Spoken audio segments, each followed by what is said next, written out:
Hello dear friends, welcome to KSOU study care YouTube channel. ಇವತ್ತಿನ ವಿಡಿಯೋದಲ್ಲಿ ನಾನು ಪ್ರಥಮ BA ಮತ್ತು BComದವ್ರಿಗಿರುವಂತಹ ಇಂಗ್ಲೀಷ್ ಲ್ಯಾಂಗ್ವೇಜ್ನಲ್ಲಿ ಯೂನಿಟ್ ಫಸ್ಟಲ್ಲಿರುವಂತಹ ಪೋಯಮನ್ನು ನೋಡೋಣ.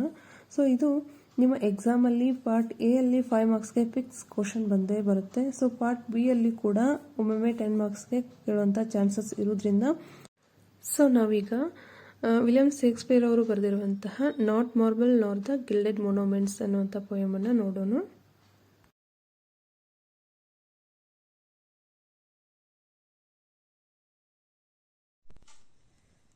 Not marble nor the gilded monuments written by William Shakespeare. William Shakespeare ಅವರು ಬರೆದಿರುವಂತಹ not marble nor the gilded monuments ಅನ್ನುವಂಥ ಒಂದು ಪೋಯಮ್. ಸೊ ಇದು 14 ಲೈನ್ಸ್ ಪೋಯಮ್ ಆಗಿರೋದ್ರಿಂದ ಇದನ್ನು ನಾವು ಸಾನೆಟ್ ಅಂತ ಕರಿತೀವಿ. Not marble nor the gilded monuments of princes shall outlive this powerful rhyme, but you shall shine more bright in this contents than unswept stone besmirred with selfish time.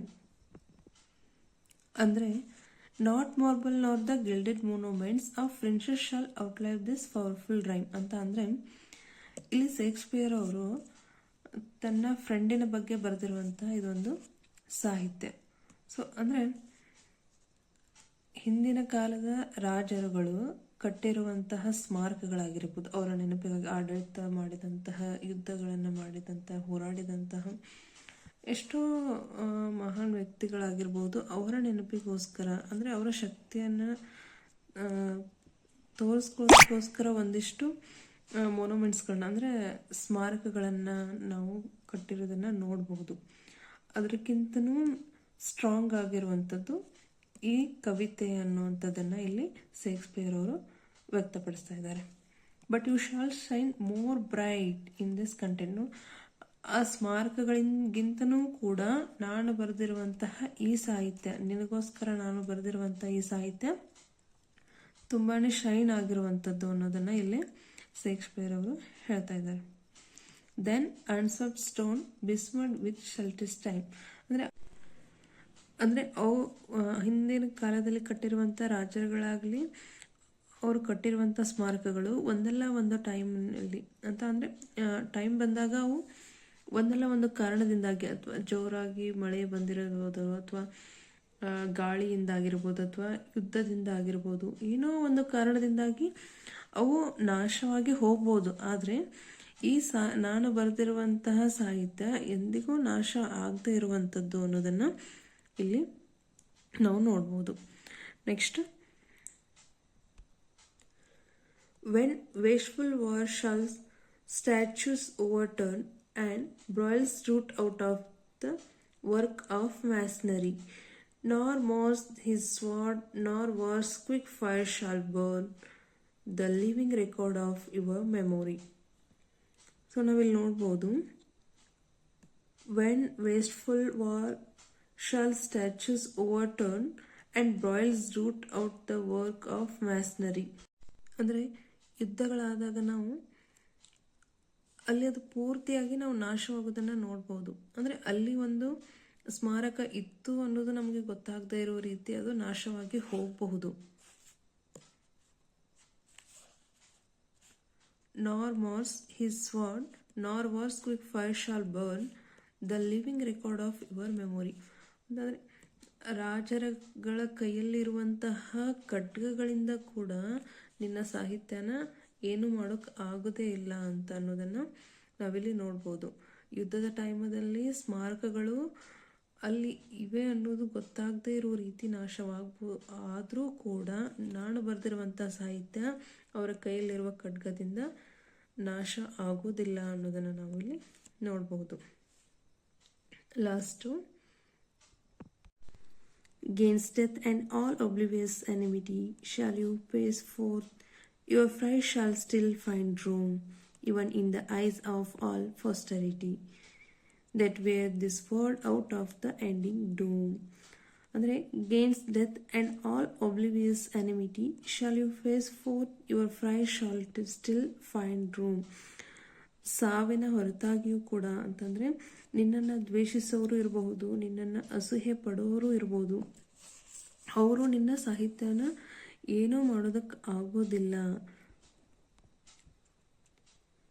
Even in the eyes of all posterity that wear this world out of the ending ಡೂಮ್.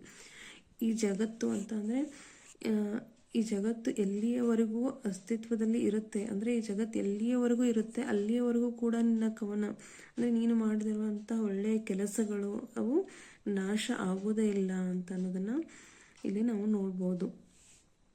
ಲಾಸ್ಟಲ್ಲಿ so till ಕೊನೆಯಲ್ಲಿ ಬರುವಂಥ ಇವೆರಡು ಲೈನ್ಸ್ಗಳಿಗೆ ನಾವು couplets ಅಂತ ಕರಿತೀವಿ. So till the judgment that yourself rise you live in this and well in lovers eyes ಅಂತ. ಅಂದರೆ ಎಲ್ಲವೂ ಕೊನೆಯಾದಾಗ, ಇನ್ನು ಅಂತ್ಯದಲ್ಲಿ ಇನ್ನೇನು ನಾವು ಅಂತ್ಯಕ್ಕೆ ಬಂದಾಗ, ಸಾವು ಸಮೀಪಿಸಿದಾಗ ನಾವು ಏನಂತೀವಿ, ಎಲ್ಲವೂ ದೇವರ ಹತ್ರ ಇರುತ್ತೆ. ಅಂದರೆ ದೇವರು ಜಡ್ಜ್ಮೆಂಟ್ ಮಾಡ್ತಾನೆ ನಾವು ಯಾವ ರೀತಿ ಇರ್ತೀವಿ, ನಾವು ಒಳ್ಳೆಯ ಕೆಲಸಗಳನ್ನ ಮಾಡ್ತೀವೋ ಅಥವಾ ಕೆಟ್ಟ ಕೆಲಸಗಳನ್ನು ಮಾಡ್ತೀವೋ ಅನ್ನೋದನ್ನು ದೇವರು judgment ಮಾಡ್ತಿರ್ತಾನೆ.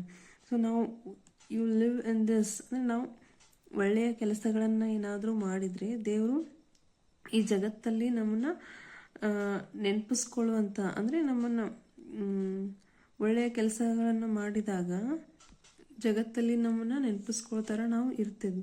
And well in lovers ice ಅಥವಾ ನಮ್ಮನ್ನು ಯಾರು ಪ್ರೀತಿಸ್ತಾರೆ, ನಮ್ಮನ್ನು ಯಾರು ಅರ್ಥ ಮಾಡ್ಕೊಳ್ತಾರಲ್ಲ ಅಂಥವ್ರ ಮನಸ್ಸಲ್ಲಿ ನಾವು, ಅಂಥವರ ಕಣ್ಣಿನಲ್ಲಿ ನಾವು ಇರ್ತೇವೆ ಅಂತ ಅನ್ನೋದು ಈ ಲೈನ್ಸ್ ಮೀನಿಂಗ್ ಆಗಿತ್ತು. ಅಂದರೆ ಈ ಸೊನೆಟ್ನ ಒಂದು ಸಾರಾಂಶವನ್ನು ನೋಡೋದಾದರೆ, ರಾಜರುಗಳ ನಿರ್ಮಿಸಿರುವಂತಹ ಬಂಗಾರ ವರ್ಣಿತ ಸ್ಮಾರಕಗಳಾಗಿರ್ಬೋದು ಅಥವಾ ಕಲ್ಲಿನಿಂದ ನಿರ್ಮಿಸಿದಂತಹ ಸ್ಮಾರಕಗಳಾಗಿರಬಹುದು, ಅವು ಎಲ್ಲವೂ ಕೂಡ ಒಂದಿಲ್ಲ ಒಂದು ಕಾರಣದಿಂದಾಗಿ ನಾಶವಾಗಿ ಹೋಗ್ತವೆ. ಆದರೆ ನಾನು ನಿನಗೋಸ್ಕರ ಬರೆದಿರುವಂತಹ ಈ ಸಾಹಿತ್ಯ ಎಂದಿಗೂ ನಾಶ ಆಗದೆ ಇರುವಂಥದ್ದು, ಎಲ್ಲದಕ್ಕಿಂತ ಪವರ್ಫುಲ್ ಆಗಿರುವಂಥದ್ದು ಈ ಒಂದು ನಾನು ಬರೆದಿರುವಂಥ ಸಾಹಿತ್ಯ ಆಗಿರ್ಬೋದು. ಇದು ಯುದ್ಧಗಳೇ ಬರಲಿ ಅಥವಾ ಬೆಂಕಿ ಆಗಿರಲಿ ಅಥವಾ ಗಾಳಿಯಿಂದ ಆಗಿರಲಿ, ಏನೋ ಆಗಿರಲಿ, ಯಾವುದೇ ಕಾರಣದಿಂದಾಗಿ ಅವು ಸ್ಮಾರಕಗಳು ನಾಶವಾಗಿ ಹೋಗ್ಬೋದು, ಆದರೆ ಈ ಸಾಹಿತ್ಯ ಎಂದಿಗೂ ನಾಶ ಆಗೋದಿಲ್ಲ ಅಂತ ಅನ್ನೋದು ಈ ಪೋಯಮ್ನ ಅದು ಸಾರಾಂಶ ಆಗಿರುತ್ತೆ. ಇದನ್ನು ನೀವು ಒಂದ್ಸಲ ಇದನ್ನು ನೀವು ಅಂಡರ್ಸ್ಟ್ಯಾಂಡ್ ಮಾಡ್ಕೊಂಡ್ಮೇಲೆ ನೀವು ನಿಮ್ಮ ಓನ್ ವರ್ಡ್ಸಲ್ಲಿ ಕೂಡ ಇದನ್ನು ನೀವು ಬರಿಬಹುದು. ನನ್ನ ವಿಡಿಯೋ ನಿಮಗೆ ಇಷ್ಟ ಆಗಿದ್ದರೆ ಸಬ್ಸ್ಕ್ರೈಬ್ ಮಾಡಿ, ಶೇರ್ ಮಾಡಿ, ಲೈಕ್ ಮಾಡಿ. Thank you.